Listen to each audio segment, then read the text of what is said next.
The Penguin, episode 3, Bliss. And I gotta say, this entire show is putting me on a blissful cloud nine. Let's talk about it.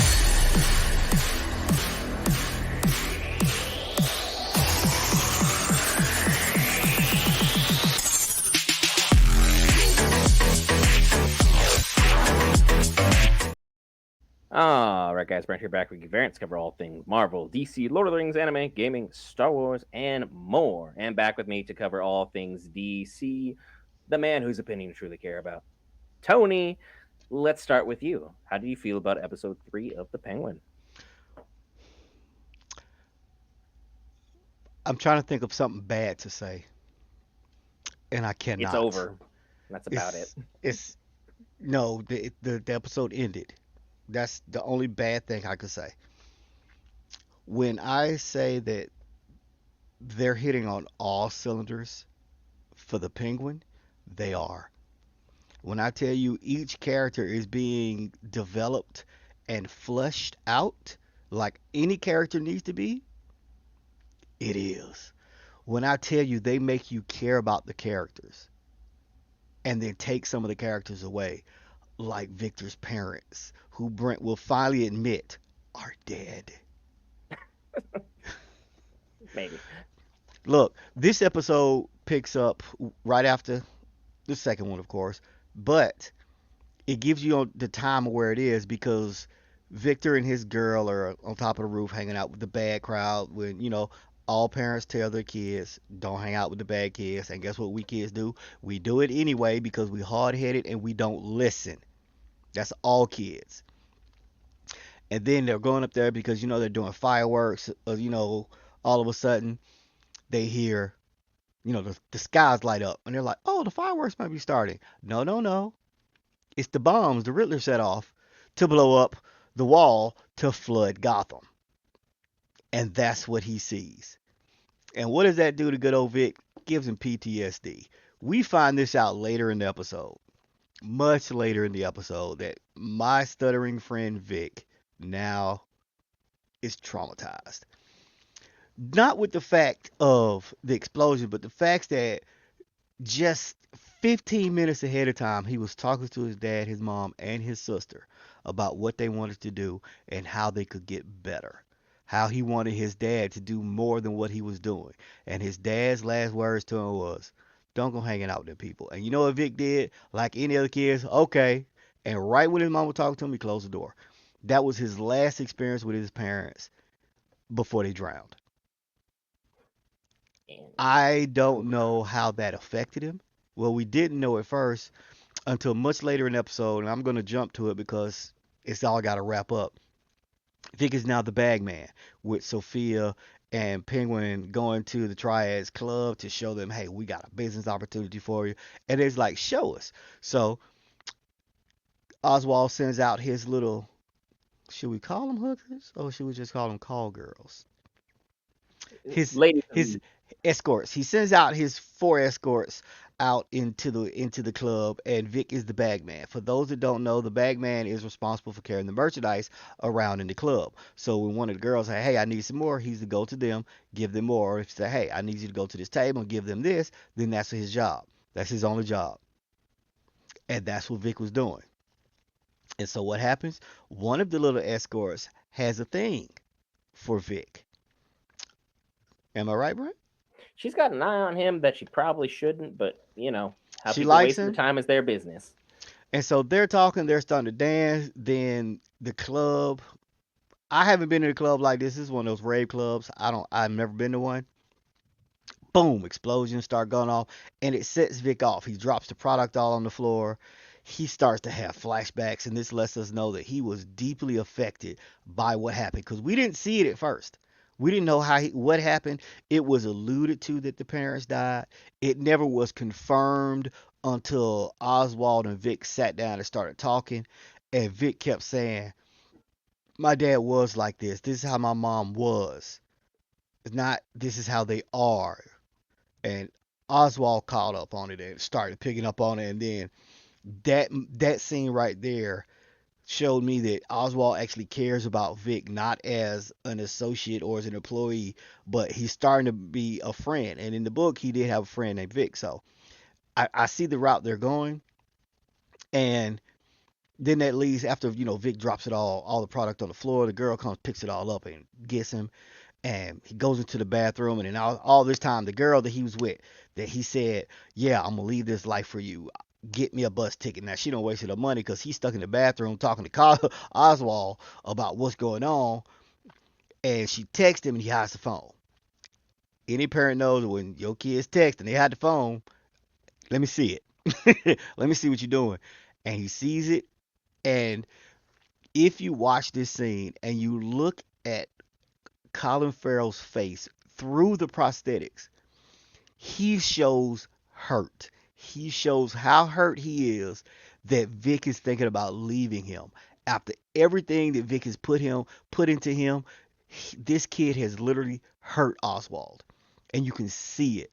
And this every single scene in this episode was acted beautifully. You felt every emotion from Sophia and her psychotic self to the triads being a little standoffish to Oswald being hurt and confused and scared at times, later in the episode, to Vic, us picking up that he only stutters when he's extremely nervous. Like when he gets caught by the cop, he starts stuttering. When he's trying to argue with his dad, as any child should be nervous when you're talking to your parents like that, because I couldn't have did my dad like that. He started stuttering. But when he's talking to Oswald, he can have a normal conversation because I believe now he has a father-son connection with Oswald. And yes, I'm calling him Oswald because even though he's referred to as the Penguin by the underboss, he's not the Penguin yet. He's still Oswald Cobblepot. He's just working and scheming his way forward, And one investment at a time. as Brent pointed out through our watch party, if you haven't seen it, it'll be up. You need to go watch it. Brent has pointed out that Oswald has a silver tongue. He talks his way out of any situation. He can make anybody do anything, and he did it for the entire episode. He man, he manipulated Sophia. He did. He manipulated her into doing what he wanted, thinking that it was her idea. Yeah, because he He's was just pushing every single button he needed to. And the scene where both of them are talking to the triad, I want to say capo or underboss, he was someone on the totem pole, but he wasn't the guy. They more or less have the most beautiful chemistry of back and forth you've seen facts. playing off each other. Like they have been acting together for decades. Like they played everything perfectly to the point the guy had no other response other than like, cool, until I hear from Johnny Vitti. We aren't going to necessarily take part, but they catch Vitti in the act, hanging out with Luca's wife because Adultery. foolishness continues to be foolishness. You play dumb games, you win dumb prizes. Vitti tries, bullying Penguin. Penguin shoves a phone in his mouth and basically tells him to eat it in no And uncertain broke the terms. screen. That had to be an iPhone because it couldn't have been a Droid. Them screens don't break like that. Yeah, and eventually Vitti made the call, so sided with Sophia. Things worked out as best as they could. We ended up actually going to the club that Tony was talking about. The deal did get passed through, but we ended the episode ultimately with the Maronis pulling up saying, "Hey, Penguin, we've been following you this whole time. We know exactly what you're doing and how things are going to go."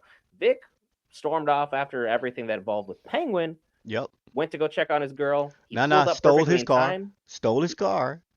Mm-hmm. Don't forget, he stole his car to go see his girl at the bus station. And then he stayed in his car, looked at his girl, had time to go out and meet her, and chose not to.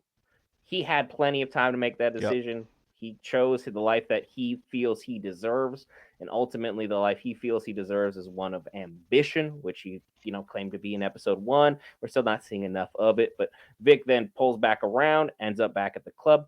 He shows up. Sophia and Penguin are both on their knees, and the Maronis have weapons pointed directly at them. So Vic does what Vic should have been doing a long time ago and being a ride or die for Penguin, Right. drives Watch directly his through the back. fence, takes out a dude. Penguin hops in the car. Don't know how he hobbled away so dang fast, but Sophia didn't have time to make it to the car. But again, they managed to get away, and that's where we ended the episode, leaving Sophia behind with the Maronis. How do you think that's going to play out in the next episode? Well, that's the thing because when Vic ran the fence, he pinned one guy with the car, so that leaves two. Now we know that both Sophia and Oswald had guns. So in the confusion, if you see a car coming through, the guy with the gun might have looked away. It have gave them both time to pull theirs. We heard gunshots in the background, but we never saw what happened. We only saw Penguin with the broke foot and all jumping into the ride, and no Sophia. So if she survived, how is this going to play out with their dynamics? That's going to be a Because he key. just left her behind to the family that hates her the most.